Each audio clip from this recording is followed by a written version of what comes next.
Boa noite a todas as pessoas presentes, muito obrigado, já são 9h10, né? E vocês estão aqui. Eu quero começar agradecendo e de coração, muito sinceramente, a Vera Navarro, a Edivânia, a Cláudia, enfim, a comissão organizadora, por ter tido o trabalho. Quem organizou alguma coisa, a gente está organizando agora em Florianópolis um congresso sobre assédio moral, agora em outubro. A gente sabe o quanto dá trabalho organizar, principalmente na atualidade, um evento como esse, onde a gente tem corte de tudo, as empresas não colaboram absolutamente com nada, né? E muitas vezes, sem querer citar, nem quem teria obrigação de colaborar, colabora. Então eu parabenizo de coração e sempre a gentileza da Edivânia, da Vera, em nos convidar para estar com vocês. Ademais, para mim é uma honra estar junto da Edith, da professora Edith Seligman, uma eterna professora para mim, da Maria Maeno, uma profissional que eu muito estimo e respeito profissionalmente, brilhante, e junto da Cláudia, que está nos ajudando e muito, né, nessa empreitada. Bom, eu vou tentar, pode começar pelo videozinho? Eu vou tentar começar pelo final, né? Eu queria começar pela consequência, né? Eu acho que ontem já colocaram uma série de questões, tivemos mesas muito interessantes hoje o dia todo, e agora eu fui antecedido pelas colegas que muito nos ensinaram. Então eu gostaria de começar, se vocês me permitem, eu vou explicar um videozinho que tem... Susto no parlamento da Romênia. Tá. Um homem salta de um balcão de mais de 3 metros de altura.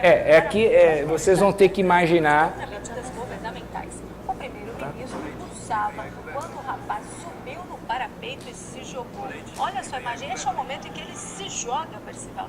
De altura para protestar susto no parlamento da Romênia. Um homem salta de um balcão de mais de 3 metros de altura para protestar contra medidas governamentais. O primeiro-ministro pulsava quando o rapaz subiu no parapeito e se jogou. Olha só, imagina, esse é o momento em que ele se joga, Percival. Se joga sem rede de proteção nenhuma. Isso aí é um perigo. Quase uma tentativa de suicídio. Na verdade, um eletricista que sofreu assédio moral e fez o que fez. Vários legisladores correram para socorrer uma manifestante, como a gente viu aí, que não teve o nome divulgado. O protesto era contra um pacote do governo que inclui cortes de salário e aumento de impostos. Equipes de socorro levaram o homem para o hospital. Ele não corre risco de morrer, mas a queda foi grande. Foi grande. Ele fez uma coisa muito perigosa. Porque ele o governo lá não merecia isso, não. Colocou em risco a própria vida. Não tem nada. Contra o corte do salário. Olha só. Bom, eu nem vou comentar, porque seria uma ofensa à inteligência de todos vocês, né? E ainda tem gente que diz que a teoria da infortunística, né, do ato inseguro e congêneres não existe, né? Que é coisa do passado, né? Eu acho que até em outras palavras, a professora Edith já colocou, a professora Maria Maria já colocaram muito bem, né? Quer dizer, está presente, né? E está presente na mídia que forma as nossas cabeças. Isso que é pior, né? Os comentários são um insulto, realmente, um insulto ao trabalhador e um insulto à nossa inteligência. Agora, o pior é que ainda por cima nos passam uma imagem totalmente errônea do que aconteceu. Em verdade, é um eletricitário que passou um violento processo de assédio moral, de humilhações, né? E deu o que deu. Né? E aconteceu o que aconteceu. Por isso que eu falei, eu vou começar pelo fim, eu vou começar pelo suicídio. Agora, por que uma pessoa chega a esse ponto? Aliás, o mais importante é a atitude meio psicopática, né? Me desculpe, né? Psicopática dos parlamentares. A maior parte deles sequer se levanta. Era como se um saco de batatas tivesse caído daqui. Totalmente frios perante aquilo. Agora, o que leva uma pessoa a fazer o que fez? Né? O que está acontecendo na Romênia, e não é só a Romênia. Infelizmente, isso é universal, né? O que está acontecendo para que as pessoas cheguem a esse ponto, né? O que está fazendo com que pessoas ajam, obviamente, dessa maneira? Eu até bolei aqui uma... interessante. Eu quis bolei uma... mais ou menos, né? Para a gente, um slide aqui, que acho que ajuda, e não é piada, né? Que tenta mostrar mais ou menos o que leva as pessoas a fazerem o que fazem. Esse é um problema da Romênia? Não, é um problema brasileiro, é um problema de boa parte dos países europeus, é um problema da América do Norte, é um problema da América Latina, porque o trabalho vem se modificando de forma brutal. Primeiro, quem se suicida não se suicida de uma forma translocada. Todos os estudos sérios, inclusive no último congresso no Uruguai, ficou confirmado que quem o faz, geralmente o faz em função do trabalho, ou pelo menos o trabalho, é uma variável significativa. Obrigado, Maria. É mais, sabe muito bem o que está fazendo. Tal como uma pessoa torturada, e quem já foi sabe o que eu estou falando, não vê saída para aquele conjunto de humilhações, não vê saída para aquele sofrimento brutal, então põe fim à própria vida, porque acha que a pior não é a melhor das saídas. Essa é uma questão séria. Vamos tirar das nossas cabeças a imagem que o suicida é um deslocado, é um drogado, é isso ou é aquilo. Não é nada disso. É um ser humano como nós, que chora, que tem medo, que tem dignidade, e quando não vê mais saída, faz o que faz. Agora, essa pessoa faz, não só ela, como várias pessoas, comete suicídio, por quê? Porque o mundo do trabalho se modificou de forma brutal. Não vou repetir o que os demais palestrantes já falaram muito bem. Mas é uma nova lógica completamente diferente. Na minha opinião, pior do que a terrorista fordista. Porque pelo menos nessa você tinha explicitado o comando. Você tinha a materialidade de alguém que exerce sobre o outro um comando. Agora não. A relação tempo-espaço se modificou de forma brutal. Cada vez mais, o provérbio preferido dos gestores é fazer mais com menos. Você já deve ter ouvido essa frase ad nauseam. Mais com menos, mais com menos. Sim, trabalha-se mais, com menos família, com menos amigos, com menos saúde, com menos dignidade. Essa é a lógica. Então isso não pode ser ético. Isso é, na sua essência, antiético. Se, afinal de contas, ética, seja do ponto de vista aristotélico, seja do ponto de vista totêmico, seja do ponto de vista kantiano, implica em eu ter a consciência de que dignidade não se compra e não se vende, é intrínseco ao ser humano, eu não posso pensar que é ético eu exigir de um semelhante a mim que ele se transforme em algo com menos valor do que uma máquina, não igual a uma máquina. Isso foi no terrorismo. Menos valor do que uma máquina. Porque ele se torna descartável. E previamente descartável. Nós vamos falar um pouquinho sobre assédio, não vim falar para esse pessoal sobre assédio, vamos falar, mas já vou adiantando que o assédio ocorre principalmente naqueles que adoecem ou estão prestes a adoecer. Então, isso não serve mais, eu jogo fora. É isso que está acontecendo. E o assédio se mostra na sua essência como uma ferramenta extremamente eficiente, infelizmente, somos obrigados a admitir, extremamente eficiente na dispensa daqueles que, por alguma razão, não conseguem mais produzir como produziam. Então nós vamos ter o quê? Uma nova conjunção, uma nova forma de organizar o trabalho, que tem como cúmplice o Estado. Tem como cúmplice o Estado. Que ao adotar o projeto neoliberal, tira do seu bojo a responsabilidade com as pessoas e passa a ser, no Estado mínimo, um gerenciador de interesses financeiros e monetários. Só que, obviamente, você tem que ter uma ideologia que dê guarida a essa tese.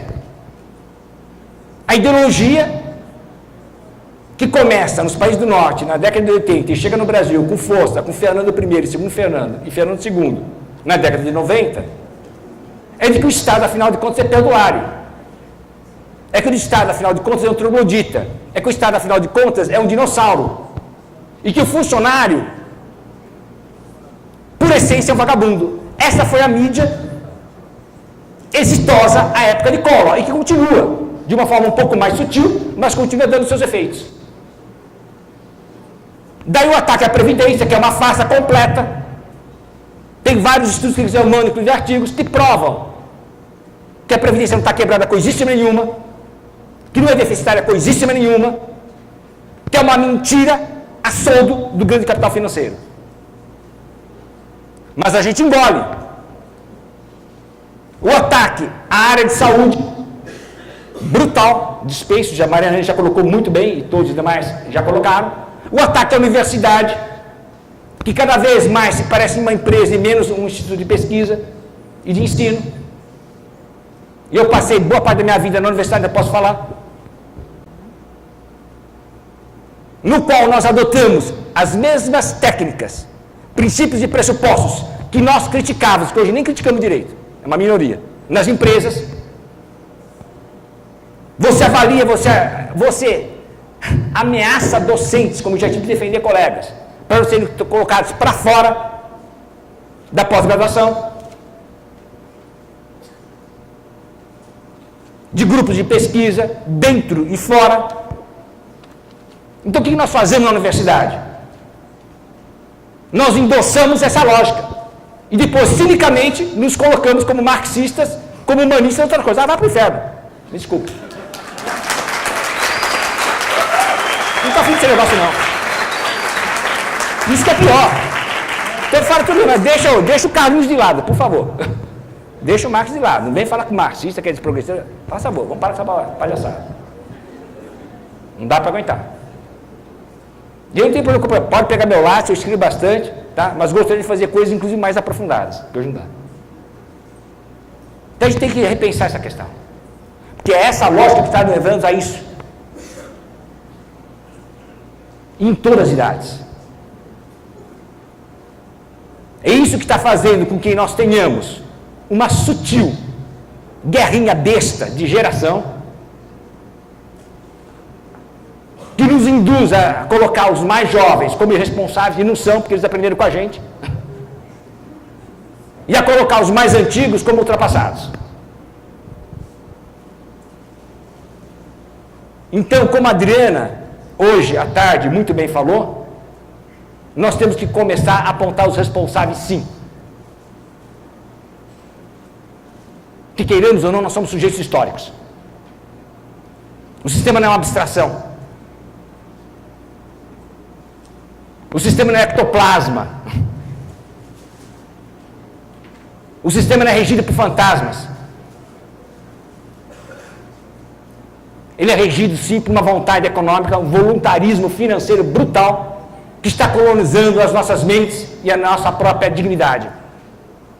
É contra isso que a gente tem que colocar. Só para dar uns exemplozinhos, para não falar que é um discurso ideológico, né, que a gente corre sempre o risco de colocar. Eu coloquei. Depois eu falo. Dê uma olhadinha na evolução dos salários. O salário em 1950... Isso, está ótimo, obrigado. Aqui, tá. Isso. O salário em 1950... 1950, hein? País dos diretores era 20 vezes maior que o dos trabalhadores no welfare state, Estado da Previdência, onde o Estado pelo menos assumia alguma coisa. É o ideal? Não, mas é melhor do que nada. Eu também sou da tese, né, tal como muito bem disse o Giovanni e outros, quanto pior, é pior mesmo. 1980, quando começa a reestruturação, 42 vezes o salário médio, olha aí, mais do que dobrou. Olha a acumulação do capital. Né? Se a gente pegar o Marx, não precisa sofisticar muito, não. Não precisa nem chegar à mesada, pega o próprio Marx, está tudo lá bonitinho. 2014, executivos recebem 331 vezes. Não é piada, 331, eu sei que é da terceirização, mas Não é nenhuma, não foi proposital, eu juro. Tá? 330 vezes mais que o salário do trabalhador americano médio e 774 mais que o salário mínimo. Isso é concentração ou não é? Isso é expoliação ou não é? Ou então não sei mais fazer conta. Falando. Isso não é nenhum dado de nenhuma revista, margem esquerda, do partido, não. São os dados que se encontram no Wall Street, né? The Economist, certo? Está lá, não estou inventando nada, são os próprios que nos passam, certo? Isso que é pior, né? Então não vai falar que isso é ideológico, não tem nada ideológico isso aqui. Mostra que o capital cada vez mais se concentra, né? E daí fica difícil, efetivamente, né? Nós julgarmos que um Estado de Previdência cai bem, não, um Estado de Previdência para essa lógica cai muito mal, não é verdade? Imagine se um sujeito que ganha, por exemplo, 774, né? Está preocupado com Previdência, por exemplo. Aliás, ele acha uma idiotice completa. Se ele está preocupado com o SUS, ele acha uma idiotice completa, né? Se ele está preocupado com o Sereste, com o que a Maria Maeno produz, com o que a professora Edith fala, com o que a Cláudia... Imagina, esse pessoal é um bando de gente que não tem o que fazer. São diletantes na melhor das hipóteses, né? Só que se esquece que o SUS simplesmente atende mais de 76% da população brasileira. Por pior que ele seja, se não fosse o SUS, nós teríamos o quê? Uma fila de flagelados, literalmente. Porque a medicina particular está cada vez mais cara. Ou não é? A prova disso, e só começa a se aprovar quando chega na classe média, é quando nós tivemos uma pequena epidemia de dengue. Esse mosquitinho vagabundo fez com que, inclusive nos hospitais privados, em São Paulo foi, aqui também foi diferente, o quê? Você tivesse o quê? Filas que esperavam 2 horas para serem atendidos. Cadê a eficiência do setor privado? Pode me falar? Eu tive pessoas que levaram os filhos esperando 5 horas para serem atendidos na tal de uni não sei o quê. Cadê a eficiência 5 horas? Então veja bem que essa lógica, ao contrário do que se diz, ela é absurdamente lógica e coerente com o enxugamento do Estado. E mais do que isso, aí eu falo manipulação ou captura, como fala o Giovanni.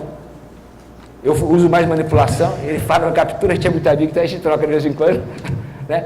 Manipulação ou captura o quê? Da nossa subjetividade. Que faça com que a gente julgue que isso é normal. Isso que é pior. Que isso é normal. Nós naturalizamos a barbárie. Mais um pouquinho.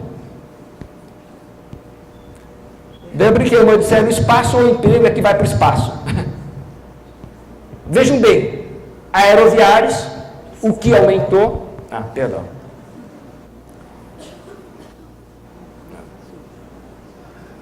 Pronto. Vejam bem, aeroviários, o número de aeroviários e aeronautas, né? Aeroviários é quem trabalha em terra, aeronauta é quem fica dentro dos aviões. O número de passageiros, olha o que aconteceu, e o número de infelizes que estão lá, né?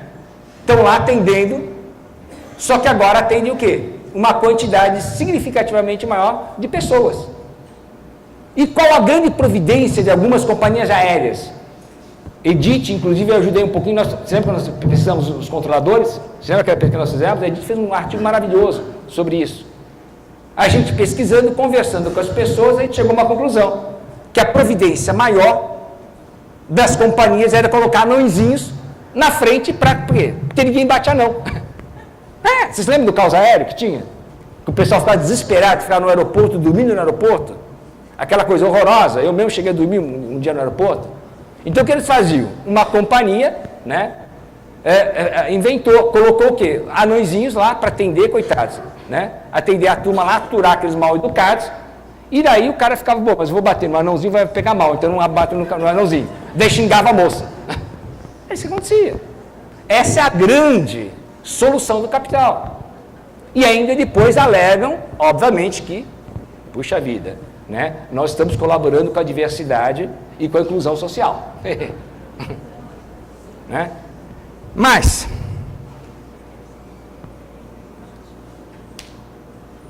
vamos um pouquinho para a justiça. Vejam lá, Rio Grande do Sul. Processos. Hoje, com a judicialização de tudo, porque quando acaba a ética, entra o direito, e olha que eu sou formado em direito também, mas é verdade. A sociedade está cada vez mais semelhante a outras sociedades, né, no qual você processa todo mundo. O que acontece? Aumentou os processos em todas as áreas, mas o quê? O número de, entre aspas, colaboradores, né, palavra da moda, neoliberal, o quê? Pelo contrário, em alguns tribunais diminuiu. E por que eu estou colocando essa questão? Eu estou colocando essa questão, senhores, pelo seguinte.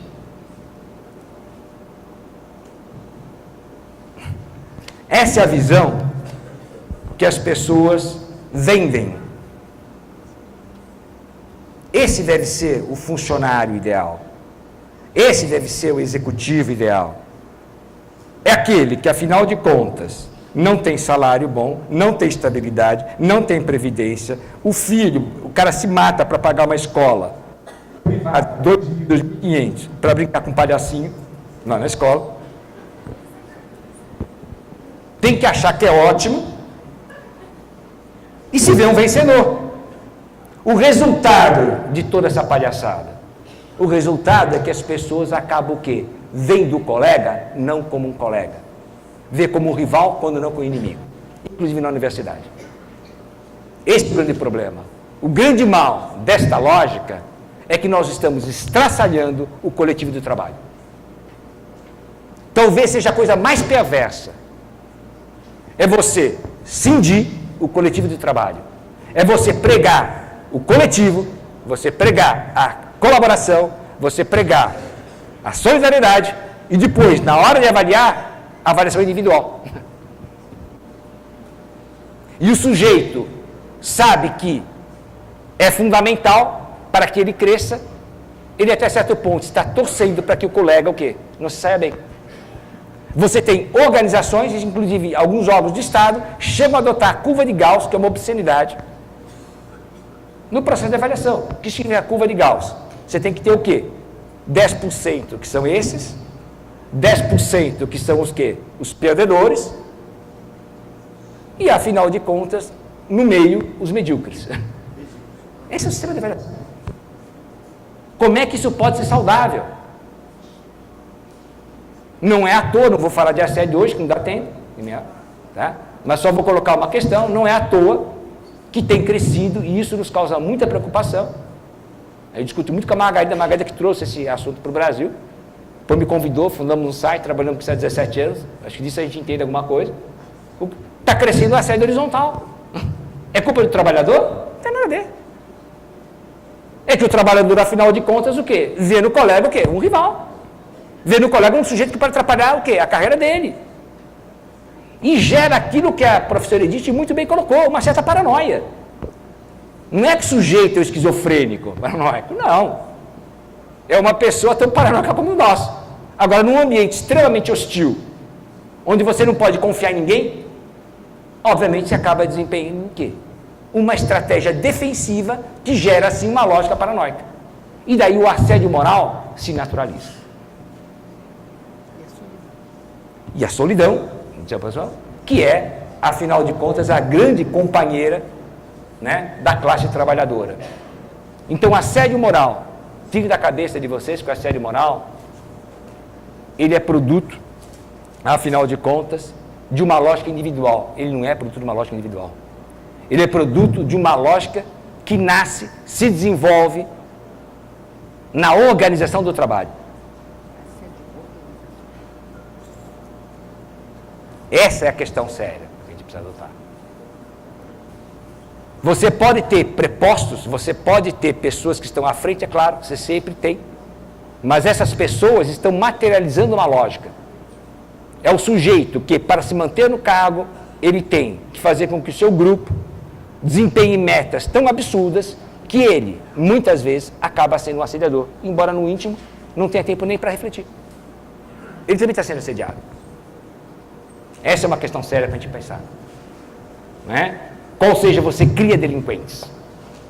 E a solidão, sem sombra de dúvida, é a grande companheira de todos nós. Portanto, nós só vamos reverter esse processo, nós só vamos não só combater o assédio moral, mas as outras formas de discriminação. Numa outra oportunidade a gente pode até falar mais a respeito, né? Como o racismo, como a homofobia, como a intolerância em relação a inclusive seitas ou religiões diferentes da nossa. A xenofobia agora que está chegando, né? Que está chegando no mundo todo, se a gente tentar resgatar o coletivo do trabalho. Não tem saída para uma lógica individual, não tem saída para nós falarmos de classe médica, de classe de professores, de classe de trabalhadores. Não. Existe sim uma classe produtiva, uma classe do trabalho, e daí se nós começarmos a falarmos que todos nós somos uma única classe, talvez nós consigamos o quê? Começar a reverter esse processo, criar um coletivo capaz de fazer frente ao capital, porque ele está muito bem unido e tem feito de nós simplesmente seres execráveis, que consigamos, talvez, voltar até a nossa dignidade. Muito obrigado.